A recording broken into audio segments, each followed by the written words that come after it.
Oh, hey, good morning, good afternoon, everybody, depending on which part of this beautiful country that you're in. I'm Sheila Gunn Reid, and you are watching Rebel Roundup. I'm joined by my co-host, my friend, my colleague, uh, someone I rely on a lot. The busier I get at this company, our managing editor, Tamara Ugolini. Tamara, how's it going?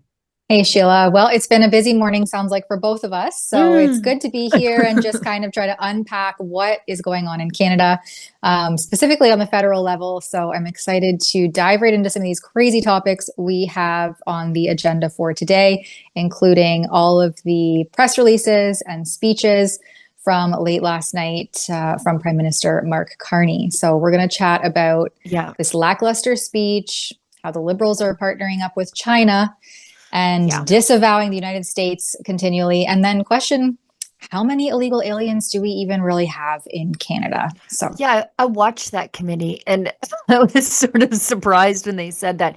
Yeah, it's a crazy busy day because besides Mark Carney's pleading to the country to please pass our budget, please don't make us go back to election because we are immensely unpopular. The shine has sort of come off that pony, especially with the outcome of the election in Newfoundland and Labrador. I think that really spooked the Liberals. They don't want to go to election.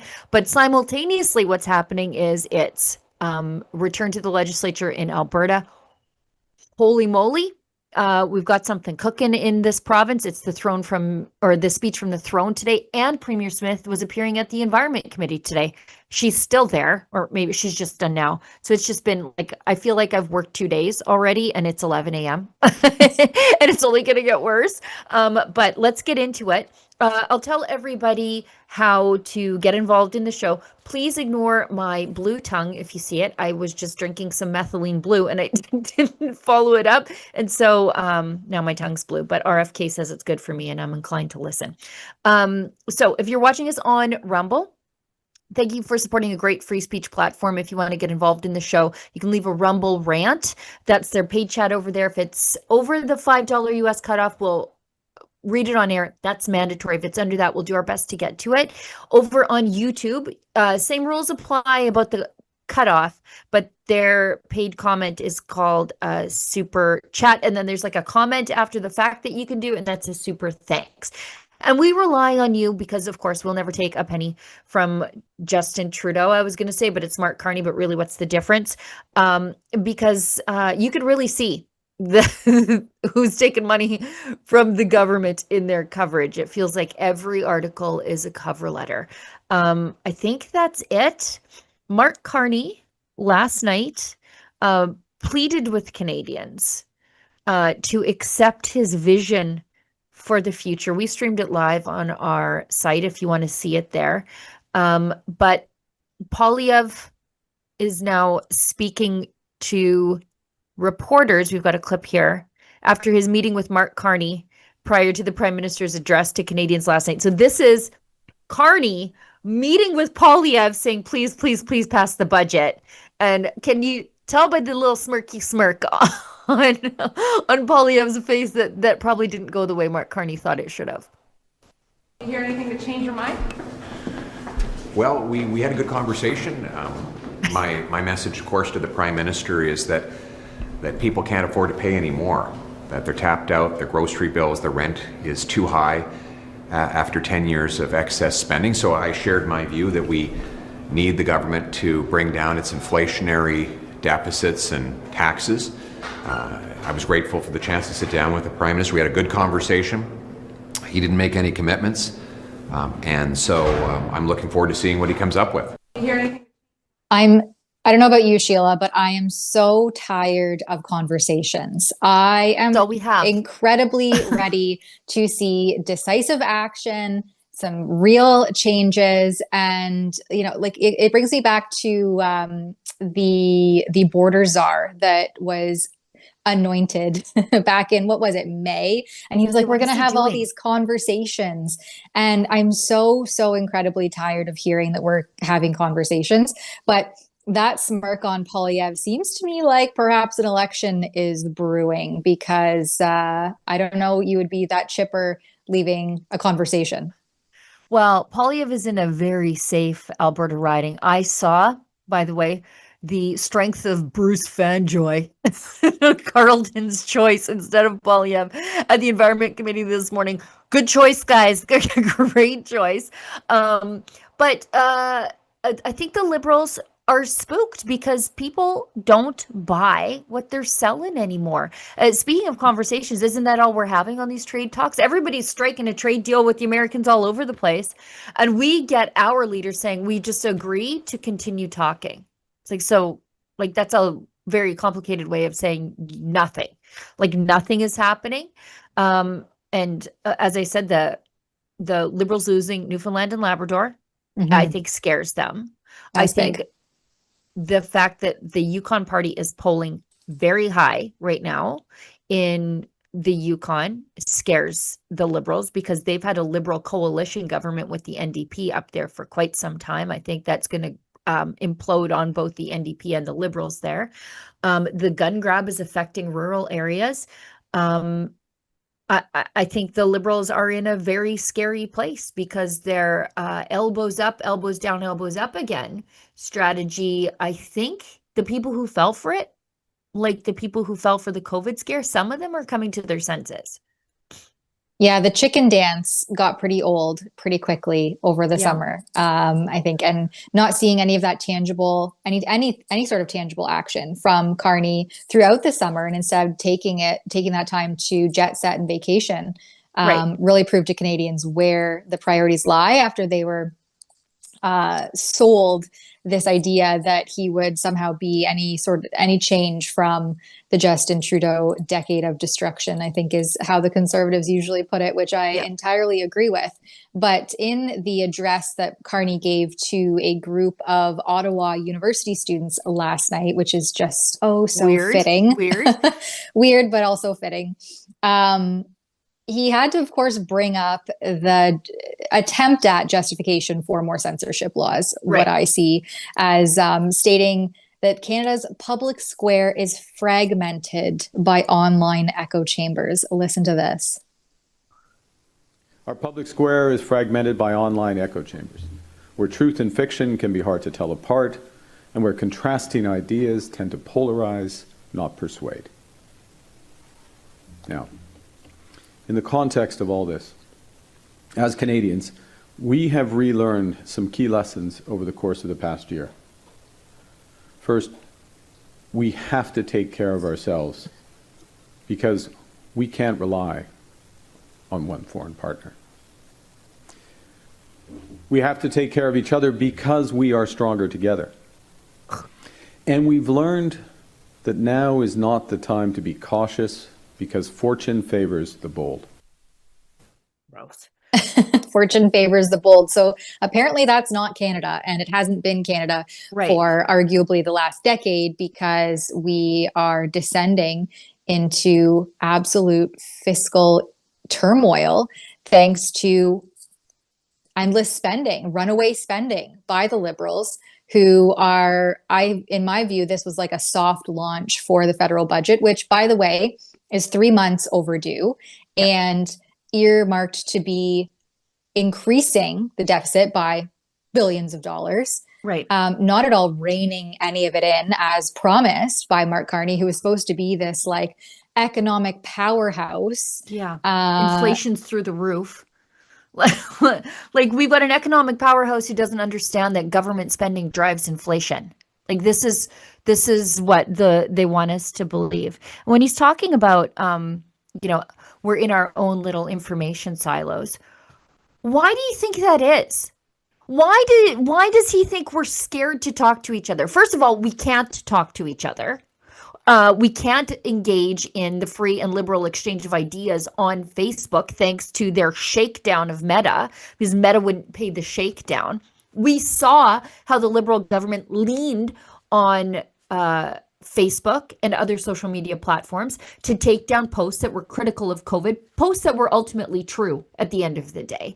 And so for when he says it's getting difficult to figure out what's fact and what's fiction, well, I'm sure as hell not going to rely on the government for it, because when they started being the arbiters of truth, all it took was a little bit of time for them to be proven wrong. And they never apologized. They never fixed it. They actually have hardly even acknowledged that they did that. It should be a nationwide scandal, but it's not. And yeah, of course, we're polarized into our little places where we don't talk to each other. Why? Because even engaging in discussion with the other side can result in the kind of hate crimes charge under, a future legislation passed by the government that means that we're imprisoned for pre-crimes with ankle monitors for things we haven't even committed yet, because we have the potential to hurt somebody else's feelings. So yeah, people are scared to talk to each other, especially when people who try to elevate the discussion and take the discussion to the Liberals end up under house arrest, like Tamara Leach and Chris Barber. Well, and I would argue that our state broadcaster, the CBC, is the largest echo chamber of them all. What kind of diverse perspectives or opinions is anybody garnering from the likes of the CBC? I mean, again, why would they bite the hand that feeds? Government-funded media is in itself a breeding ground of government echo chamber. And we're not getting any sort of diverse perspective despite all of these diversity, equity, and inclusion initiatives within the state broadcaster and other segments of our institutions. So what do they expect to happen then? They just want to be the CBC and the government and the CBC's government propaganda arm to be the arbitrators of all things that are truth and holy. Well, no, that's not going to be the way that we'll let it play out if we have any say in the matter. Yes. Let's move ahead. We've got another clip. Mark Carney addresses the nation, reaffirms that the relationship with the United States and Canada is over. Again. What could possibly go wrong? It was on again, then off again. This feels like a junior high boyfriend-girlfriend thing that we're doing here instead of dealing with the single largest trading and military partnership the history of the world has ever seen. Canada's trade increased by over 400% during that period, and our economy doubled in size. But this process, this decades-long process of an ever closer economic relationship with the United States, is now over. Oh my gosh. And as a consequence, many of our former strengths as a country. Oh, we're buffering. I was hoping that wasn't my internet connection. No, it's not. It's in the office. Surprising. But yeah, I mean, this nonsense that our trade partnership is over while we're in the middle of a trade negotiation, that seems not the brightest thing. Like, who's advising him on that? Maybe people who are scared of a coming election. And so they've dusted off the whole like elbows up nonsense. I think that's what's happening here.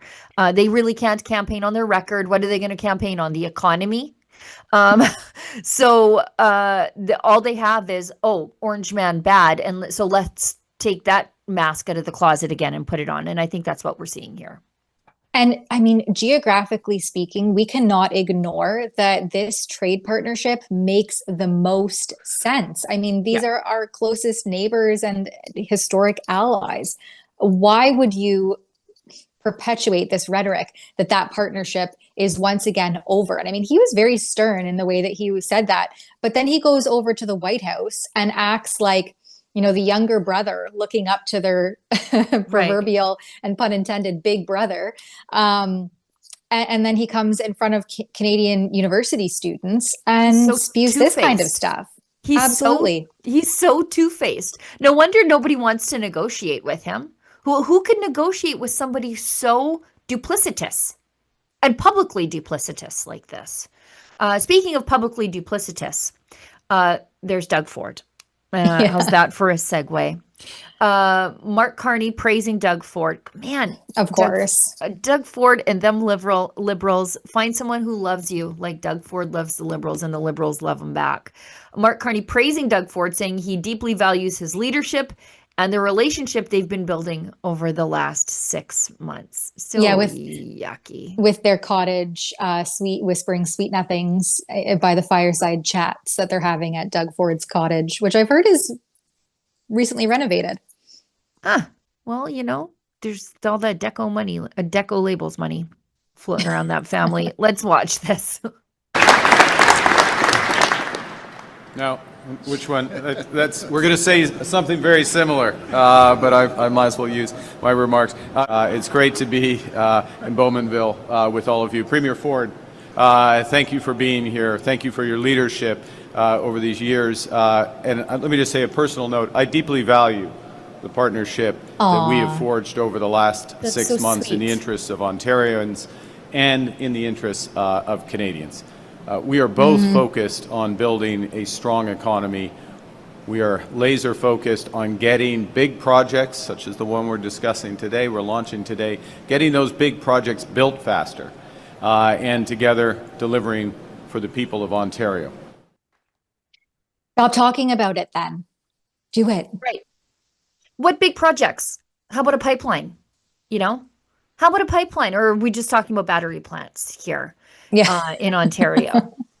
The ones that the government, and by government, I mean the taxpayers, are subsidizing heavily and are fleeing. We'll get into that, but fleeing into the United States. But yeah, this, Doug Ford has been, I think, 3 terms now? Yeah. The Liberals have been in power for the better part of a decade. Where are these big projects? Why aren't they unleashing the economy? We have vast natural resources at our immediate disposal. And yet here we are stagnating on the world stage, economically and politically speaking. And Doug Ford and Carney have both been at this for long enough to have done anything to prevent the current predicament that we're faced with. Yeah, they've been building a relationship for 6 months, but wouldn't it be great if they were building like something that created a job, like an actual physical thing? But instead, these two are working on their relationship. And every press conference they hold, I feel like I'm reading somebody's Valentine's Day card, like some sort of voyeuristic weirdo. I feel like there's no room for me to watch their press conferences, because they feel kind of like an intimate exchange between two people, like two lovers. Like, I don't understand. And I feel like they're just dragging us all along with them. It weirds me out, honestly. Well, and that proof is right in this pudding in Doug Ford's response, also praising Carney. Let's have a listen to this one. Well, first of all, good morning, everyone. It's great to be back here, and thank you, Prime Minister, for that kind introduction. As work continues, I'm pleased to announce that Ontario is investing up to $1 billion through the Building Ontario Fund to support the construction of these SMRs. And I'm absolutely thrilled that the federal government... Oh no, what's happening with our clips today? Anyway, SMRs, and immediately I go to that, what is it, the when you're whispering in the mic and people... ASMR. Yeah, thank you. It's almost the same thing. Yeah. What's happening here? But these small modular reactors, and again, throwing away $1 billion, taxpayer dollars, into new investments, and for what? Well, and that's the thing. We have to quit calling it investments, because that is the liberal doublespeak. Call it what it is. Subsidies and grants. When they say we're not spending, we're investing. No, you are spending my money on your pet projects. This investing stuff is like Orwellian doublespeak, and the liberals say it all the time. Like, we're going to quit spending and start investing. I'm like, no, those are the same things. It's like that meme where it's like they're the same thing. Like, and Carney's really good at that. Do we have the rest of that clip? I don't know. I think we're only halfway through. If it's loading now, maybe we should just see that one through. Yeah. Let's do it. Maybe we don't. Well, first of all, good morning, everyone. It's great to be back. It's stepping up with its own investment of $2 billion. It shows what we can accomplish when Canadians work together across provinces and across party lines. I've always said I don't give two hoots what color of stripe people come from, as long as they work together and collaborate together. And I couldn't ask for a better champion than the person right behind me. He feels the same way. And we're going to do powerful things together and give people hope and show them the future of a strong economy. Because when Canadians work together, We can stand up to anything and anyone, including President Trump. Yeah, until the government comes for your bank accounts. I can't even get my eyes back from the back of my head. They've rolled so much. Like when Canadians stand together, we can do anything. And us Albertans are like, well, we'd like to build a pipeline. Thank you very much. Would you let us? No, I guess not. Quebec says no. BC says no. So that's a no. And then when they say, including President Trump, the only thing keeping this place afloat is the fact that we're selling oil to President Trump, and he helped us not get, I guess, the same level of tariffs that everybody else got. And I shouldn't say he helped us. Premier Smith negotiated that because she doesn't talk about President Trump like Doug Ford does. Yeah, exactly. And I mean, Ford and arguably also Carney, they've had a year. Trump campaigned on this at this time last year. America first, bringing manufacturing back to the United States.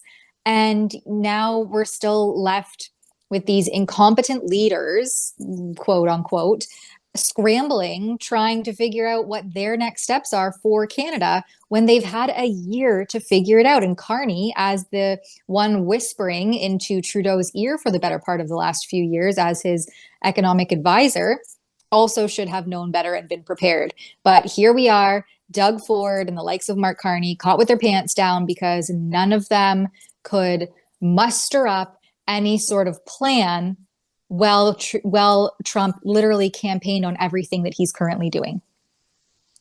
Just makes no sense to me. Quickly Google while you throw to the Polyev fact check. Yeah, so I'm curious about how this Darlington nuclear reactor is related to Brookfield. Like in my mind, like somehow Brookfield is involved. So I'm just going to quickly Google while you set up the next clip. Yeah, so this is a presser from this morning where Pierre Poilievre addressed this big announcement that happened last night.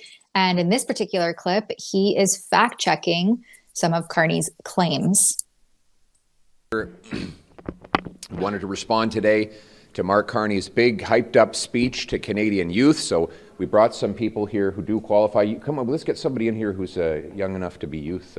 Although Pierre is the George Clooney of our caucus, so he's forever young. And we have Sandra Cabina, who's much younger than I am, and she will be sharing some of the stories of the many young people she encounters in her constituency. When we heard about this speech, we watched it with great interest because of how much misery and suffering our young people have endured over the last decade of liberal inflation, crime, and chaos. And so we were looking for Mr. Carney to reverse course on all of these policies. So what did we find out? Well, first of all, we got the normal buffet of broken promises and buzzwords. There was lots of talk about catalyzing this and catalyzing that. There was a new promise about doubling exports to non-U.S. markets, all while he refuses to even support the one single thing that would actually export more of our resources to those markets. He's still not stating his support for an oil pipeline to the Pacific, nor has he gotten any projects underway that would achieve any of these things. So there was the normal repetition of already broken promises with a lot of fancy million-dollar words.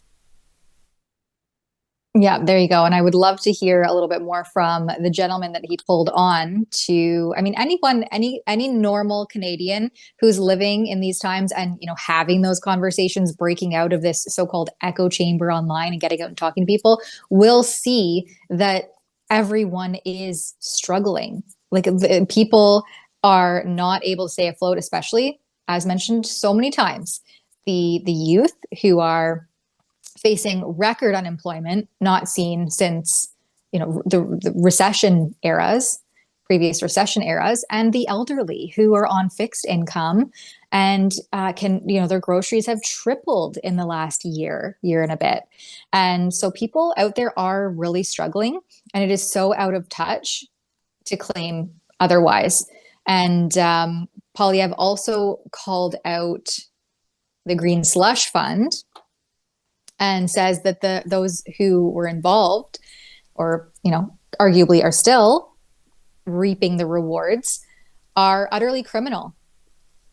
Let's have a look at this. Mr. DM, could I just ask you if you've met yet with RCMP Commissioner Mike Duhem? He's downstairs right now. Have you set up a meeting with him? Yeah, he has not reached out.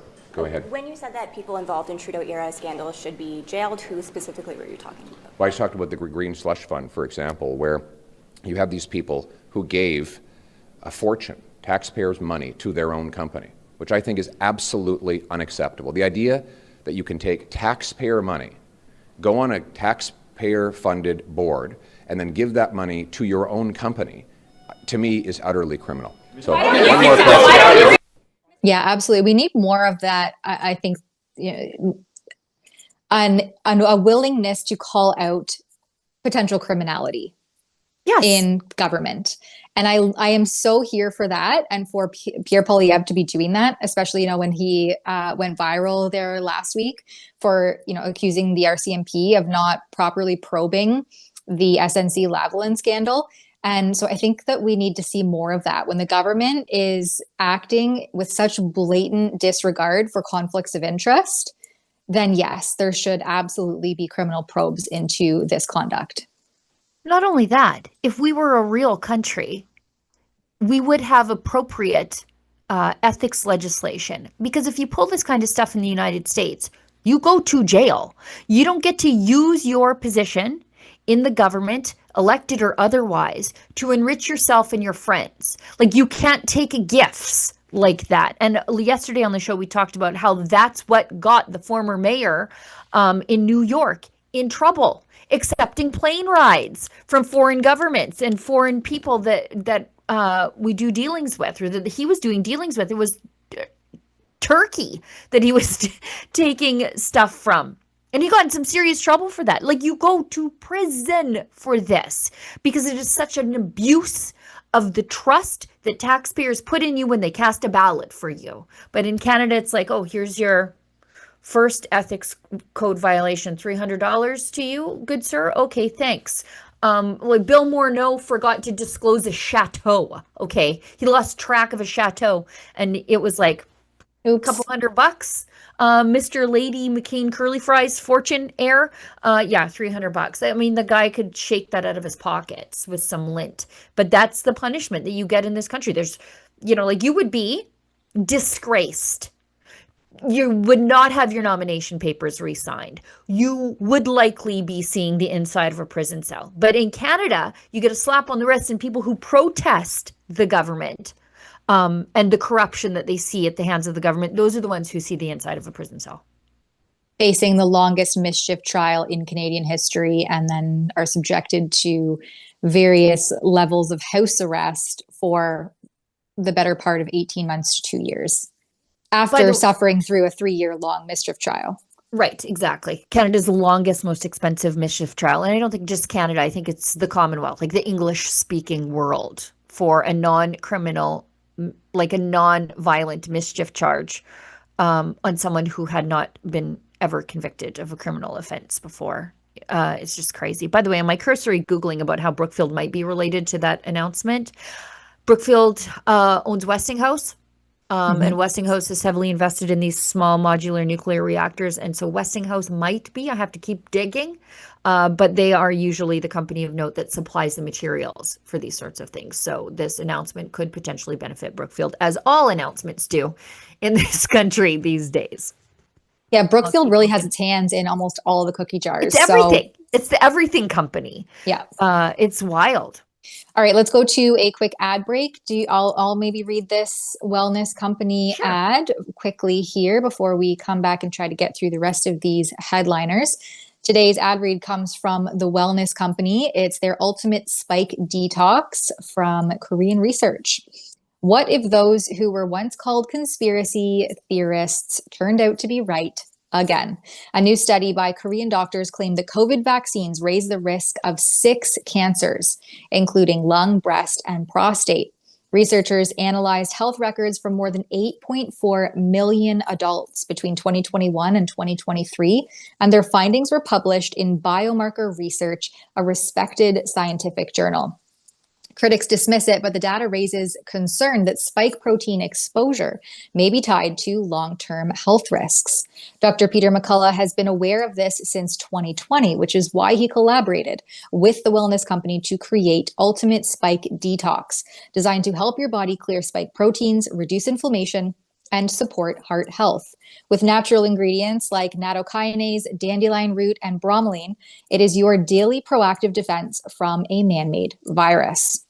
Don't wait until symptoms strike or something unexpected happens. Experience the only formula approved and used by Dr. McCullough, one of the top doctors who risked it all. Head to twc.health/rebel and use code REBEL to get 10% off plus free shipping.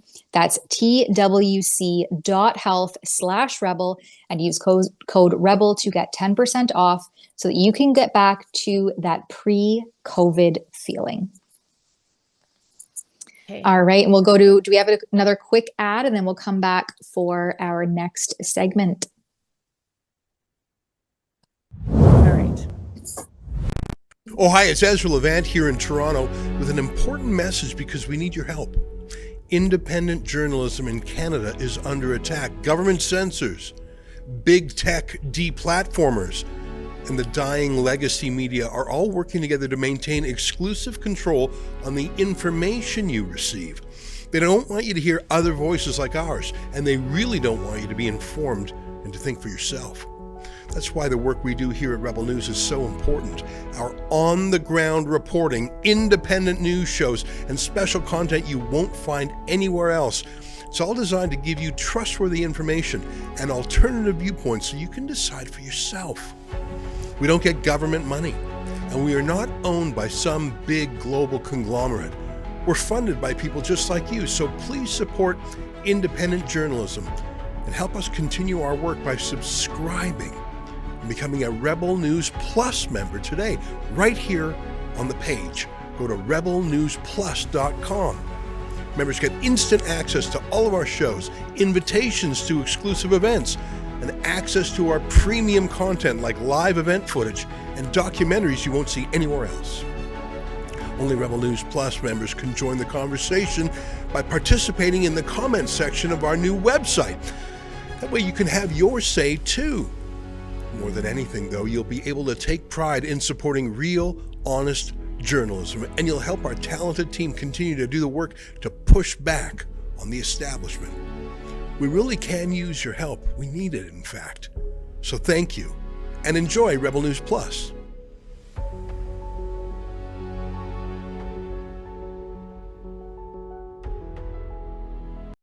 Gun bans make great distractions. Trudeau may be gone, but Carney has picked up his same rhetoric. We will quickly, and I mean quickly, reinvigorate the buyback of Hunters, collectors, competitors, and defenders of tradition are still being targeted, while criminals run wild under Liberal policy. But we are fighting back. Join us, Canada's National Firearms Association, in defense of freedom. There's a lot of work and preparation that has to go into getting them ready for the job market. It's not just about hammering out a resume, it's about making sure that they have the adequate supports.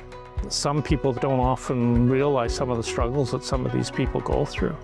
Not only are they connected to the work, but they're also connected to our whole mission and what we do as an organization.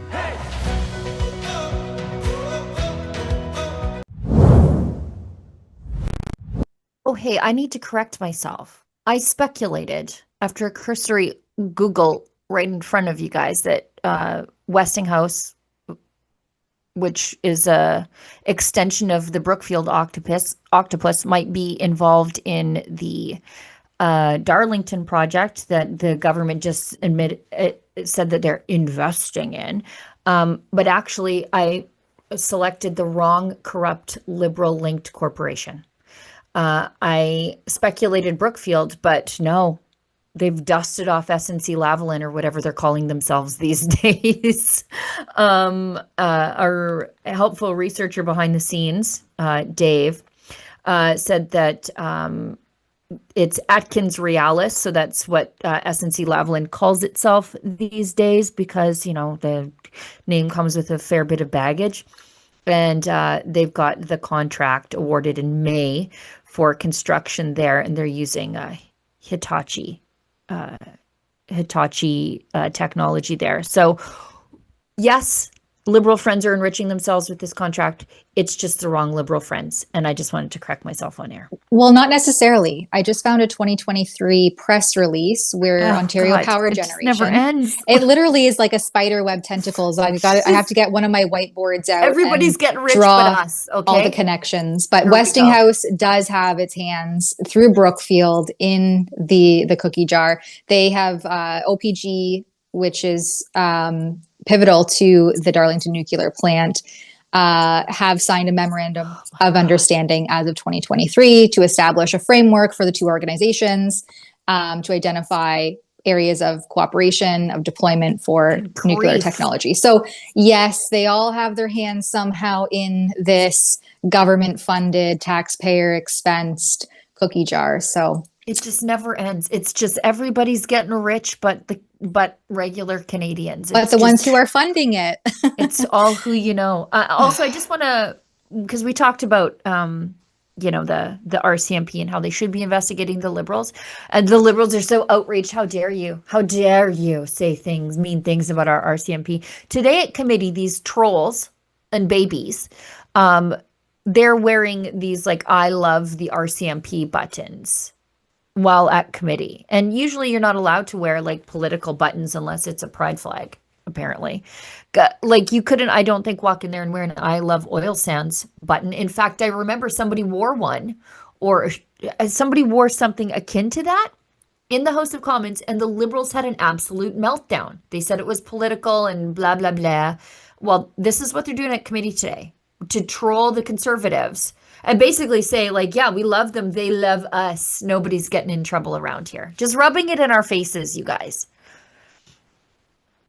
Sickening. Oh, I thought it was a clip. It would be... No, it's not a clip. I have a clip of him. These guys, committee was just... The Liberals were wildin', as they say at committee today. They wanted a list of all the donors to the Montreal Economic Institute and then called them deplorable when they wouldn't hand over their list of private donors, so that the Liberals and their friends could go on a, maybe, let's say, a bank account freezing witch hunt. And meanwhile, Brookfield Asset Management remains mostly unscathed in terms of any sort of transparency around the investments. I just want to burn through really quickly some super chats from yesterday. We missed two, yeah. PSCO Field 10 gives $5. The one and only time I came into a contact with a land acknowledgement was in a WestJet magazine flying at 35,000 feet, though WestJet should have put in a kind word for the Wright brothers too. Yeah, I guess yeah. Where you were talking about land acknowledgements on the live stream yesterday. Silver Feet gave $5. These again are from yesterday. Wyatt, can you explain, oh darn, we missed Wyatt Claypool. Can you explain why the Indigenous people appropriate written characters from genocidal European origins for their language? They should use their own schwa. Am I pronouncing that correctly? Schwa is from Latin in renamed BC Street. You know what? We had just have the headline. We'll just go through the headline here from Western Standard that touches on this. Vancouver refuses to disclose the cost of, I don't know what some of these characters are. Like, I don't know what S wearing a V and a W on top of or in between two other letters means. I don't know what a backwards E sounds like. At least there's no 7 wearing a hat. And I'm not trying to make fun of anybody. But how do you pronounce this in one of our 2 official languages? Like, I just don't know. I would appreciate a phonetic spelling, and then I would try, right? Like, I would try. Yeah, I have absolutely no idea. But I have no clue. Vancouver refuses to disclose the cost of this rebrand, says information may harm the government and Indigenous people. We just want to know how much it cost. You know, like, how much harm was done to the taxpayer? That's what I would like to know. apparently unleashing that cost data is too harmful. Well, and we did this in Edmonton. Unfortunately, we were probably the first to do this. They renamed all the wards, like the electoral wards in Alberta, I think before the last municipal election. And people are like, where do I vote? Yeah, they there have is no this. clue. They How have do I no even clue. ask for directions because I Right. don't know how to say it? Yeah. Okay, so let's just get quickly to please. Anita Anand, our new-ish foreign affairs minister. This piece here comes from CTV. So Anand says that Canada is in a strategic partnership with China. And, I do appreciate their lead here because it's right off the hop. It's critical. Just 3 years after Canada called China a disruptive global power, Foreign Affairs Minister Anita Anand says Canada now views Beijing as a strategic partner in a dangerous world. This is like the clash of hypocrisy, right? Emboldened in one cohesive lead sentence in CTV News' article, which I do appreciate. So Anand said that this strategic partnership with China means going beyond allowing individual irritants to strain the entire relationship and permitting Canada to advance its economic and security interests. I would say partnering with China is kind of a bit of a direct hit to our security interests. But what do I know about foreign interference? Well, and that's the thing. Like when they're saying that this is a dangerous world, what they mean, who they're talking about is the danger? That's the Americans. Like that's who the Liberals are talking about when they say we're partnering with the Chinese in a dangerous world. They're saying the Americans are the dangerous ones. And they just can't shut their mouths up about Donald Trump, but they're able to partner with the Chinese, who just recently we held an entire foreign interference commission because of their transnational repression, bullying Chinese expats on Canadian soil, meddling repeatedly in our elections in the last 2 general elections. Not we don't even know if they meddled in the last one, but in 2021, 2019, kidnapping Canadians. Like I listened to and it didn't get, I think, the news that it should have. Our security apparatus testifying that they know of instances where China has kidnapped Canadians, not in China, off Canadian streets and brought them back to China. We heard about how conservative politicians' families are bullied. Kenny Chu said when he was going to run for the school board, he knew he could never talk to his family in Hong Kong ever again to run for the school board in Canada. And don't get me started on the concentration camps they're running over there to make your Nikes. But yeah, these are the people we're engaging in a strategic partnership with. Yeah, or the Uyghurs, their treatment, the human rights abuses. I mean, the list quite literally goes on and on. And we're viewing the U.S. as a danger and a threat, a security threat. Dangerous times. This is the bizarro upside down world that we live in under liberal rule, which is such a perversion of reality. I want to also, I meant to hit the super chats that we got today because we kind of went through some of these topics already, and I just don't want them to be too far out from the topics when discussed. We have one from Sasquatch Chronicles, gives $9.99. Thank you. 16 million people live in Ontario. Doug Ford spent $75 million on replaying Ronald Reagan's speech in the USA as an anti-tariff commercial, which Americans laughed at. Ontario must be doing well.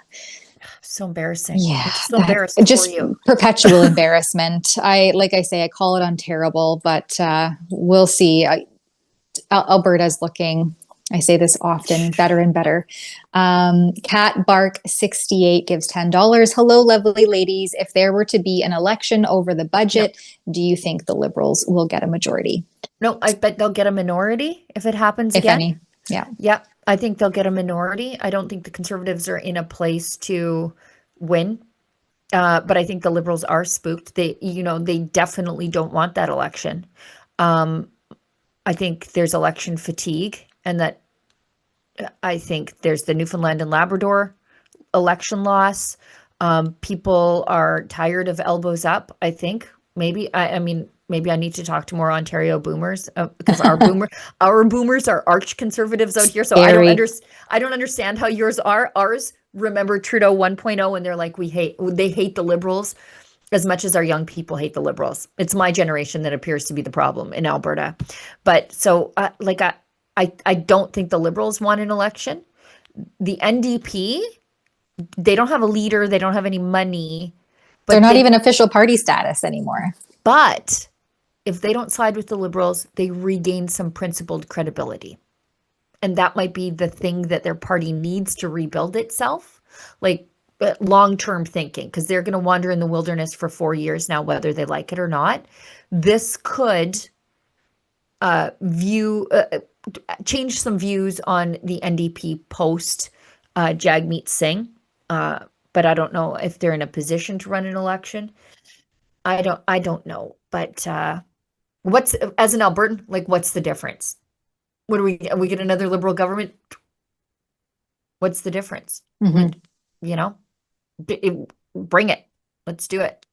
Yeah, I would wager a bet that they will not get a majority. And No. But we'll see when the budget is actually tabled in 3 weeks, November 10th, I think it is. What happens then? Is will it there be a vote after the Yukon election? I believe it's the 10th. Is it the 3rd? Maybe I'm wrong. The Yukon election is the 3rd. Then I believe the budget is to be tabled on the 10th. So just over 2 weeks from now.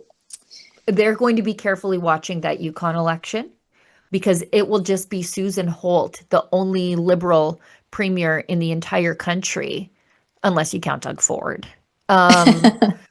Liberal in disguise. Yeah. Kind of, not even really anymore. I hope I'm right. Federal, I'm just looking it up. November 10th.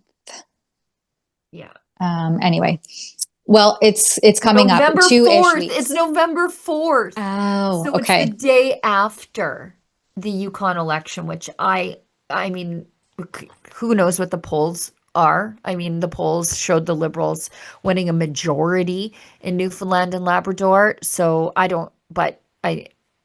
my sense is that the Conservatives are going to do better than expected, the Conservative Yukon Party in the Yukon. And that, I think, is the last remaining non-Susan Holt, non-Doug Ford Liberal government in the country. And they have to introduce the budget the very next day. Yeah, and we'll see how big the deficit is at that time because it's certainly not been reined in. No. Okay, so I just want to hit the last headline here as we run. Oh, sorry, I have one more super chat. Alex Greer gives $2.79 and then $6.99. Gals, keep up the reporting and the fight. Thanks so much, Alex. It was great to meet you a few weeks ago. I guess that was about a month ago now. Geez, time just flies when you're having fun and not sleeping. Right. Time flies when the world is falling apart around you. Crumbling. All right. So this last one where we have yet again more confirmation that Canada just has no count of how many people are coming into this country illegally and then staying. This comes from Blacklock's reporter. Headline, no count of illegal migrants. The Immigration Department does not know how many foreigners are in Canada illegally. Deputy Minister Harpreet Kochar yesterday told MPs. Managers in a report last April said the number was as high as 500,000. So about 500,000 could be. Like a decent sized city. Yep. Just in various forms of. Just out there. Invisibility out there doing who knows what within the communities that they reside. But this has been an ongoing thing. And I think, Sheila, did you say that you have a clip of them at this committee or you watched it?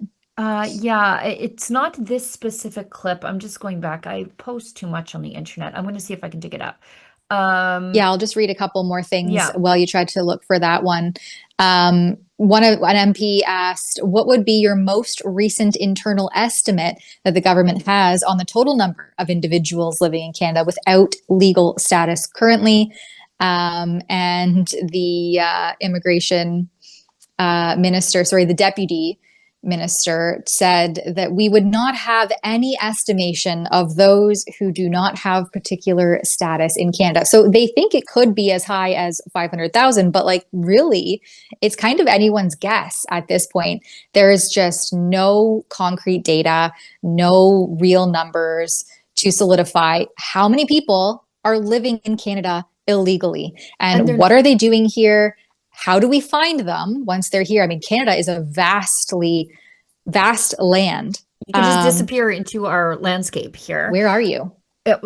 This is a clip from the same committee appearance by this deputy immigration minister. And I should point out the deputies really do run the department. Like these are the guys who are tasked with the day-to-day operations of the department. So if you want to know who's in charge, it's this guy. And he's being asked by Conservative MP Brad Redekop about what they're doing to deal with immigration fraud before it gets to Canada, right? Because these diploma mills are courting people in other countries.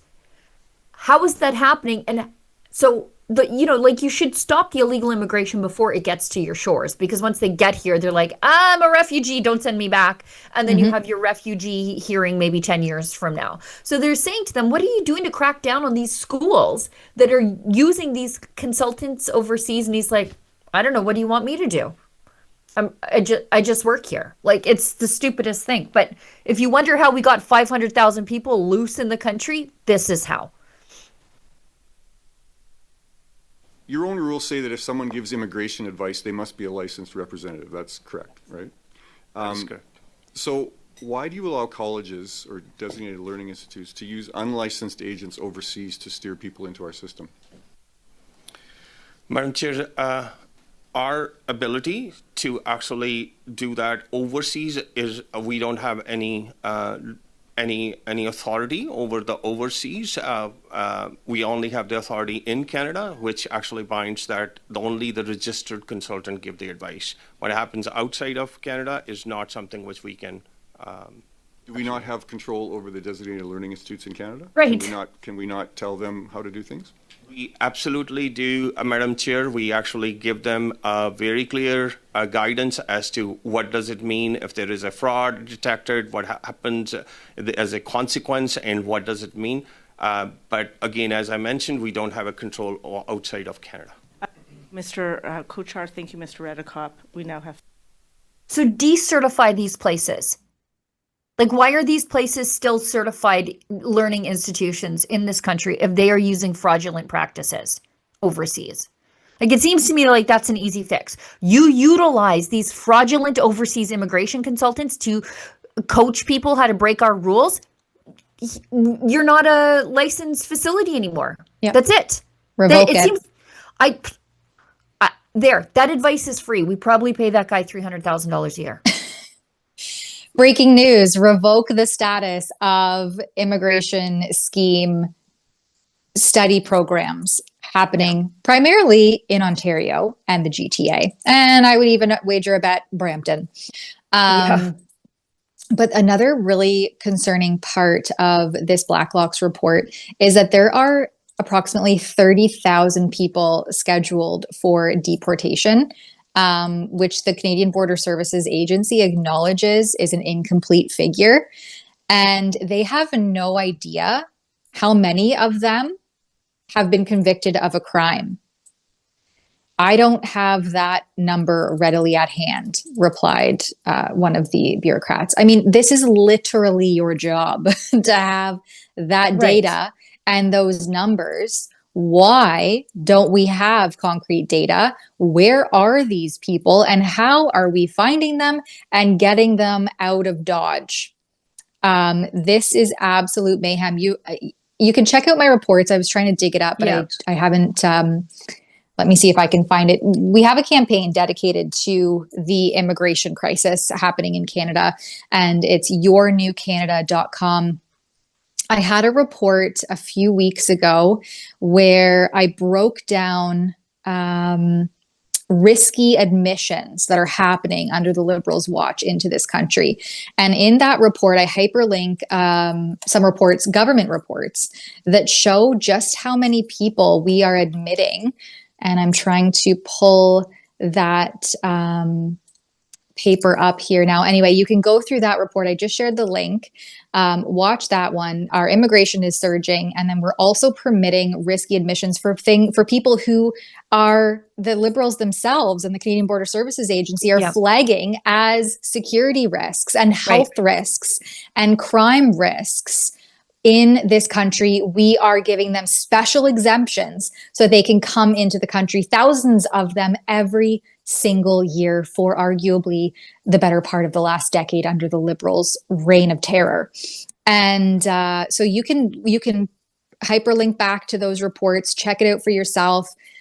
This is not inflammatory rhetoric. This is quite literally happening right now, and we don't know where those people are. And we don't know the background of the people who we've just lost, or the 30,000 who we believe are, rough estimates show are scheduled for deportation. This is a mess. And these people don't even know. They're like, oh, we don't have those numbers at hand. Well, why not? What are we paying you for then? Fired, sorry, fired, sorry, not sorry, fired. We need a clean and sweep here. This is craziness. If we've hit everything on the headlines, I have a quick daily cringe, daily irritant for me, sort of on this same topic. So it's posted by Leviathan, and this is someone who purports to be, and I take great offense to this because I believe, likewise does the Vatican, that Halloween is a Christian holiday. Now, people might not like where it's going, and my Protestant friends might have a disagreement with me on that. But according to the Vatican, this is a holiday with Christian roots. And yet we have a Gazan here, Gazan refugee, Palestinian refugee, I should say, posting her thoughts on Halloween decorations. Let's hear it. I just want to ask, is this okay? Is this like how holidays look like? Yeah. This is like just across the street from my sister's. Like, is this fucking okay? What's the fun about it? Like, what is the fun about it? What is civilized about it? What is holiday about it? Fuck you all. Fuck you, like, white people. Fuck you, like, Westerners and West. Like, I don't know what to say. Like, fuck everyone. Okay, you don't have to go home, but you can't stay here then. Out you go. This is what we do around here. That spooky plastic stuff, the kids love it. It is your right to put it up or not put it up. You get to celebrate it or not, because this is a free country. But if somebody wants to celebrate Halloween and you don't like it, if it's too offensive to you, I have lots of things to say about her being critical of plastic gore, knowing what we know about what Hamas did to the Jews. But I'll keep that inside of me right now and stick to the main topic. If you don't like it, shut your mouth and put your head down when you walk past this, like a civilized person in a pluralistic society. That's it. This is one of our holidays, and you don't have to celebrate it. You don't even have to like it, but this is what we do around here, lady. Exactly. I like the way you frame that. You don't have to go home, but you can't stay here. Yeah. All right. And maybe we're not for you, and that's okay. That's because okay. We are for a lot of people.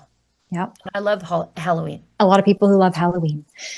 All right. We are 1 minute past the hour. Thanks so much, Sheila. Did it. Yes, I know we have other things to get to the rest of the day so that you can have content ready to consume from us here at Rebel. Thanks to all of our supporters, everyone who gave us super chats, everyone who came and joined and watched us live, sometimes painfully live when our clips won't load or things happen. And thanks to everyone behind the scenes, especially super producer Efron, who makes sure things run as smoothly as possible and that all the links are available and all the words are there so that you can find us. There will be another set of Rebels and a panel discussion, I believe it is tomorrow, same time, 1 to 2 p.m. Eastern. So come back then. Until that time, stay safe and question everything. I got Derek Fildebrand.